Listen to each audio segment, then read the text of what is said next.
நிலவு தொலைவில் இருந்தும் தென்பில்லாமலை வண்டு நெருங்குதே. கண்மூடி திறக்கும் நேரத்தில் வண்டு தேனை மருந்து நிலா ரசிக்குதே.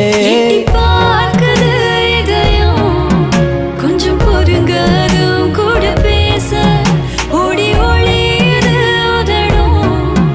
கொஞ்சம் பொறுங்க அதுவும் கூட பேச தொட்டு பார்க்க தோணுமே கொஞ்சம் வெக்கப்படுதிய வயச பிடிக்குது ஓ முகமே கொஞ்சம் பார்த்து அது கூட பேச.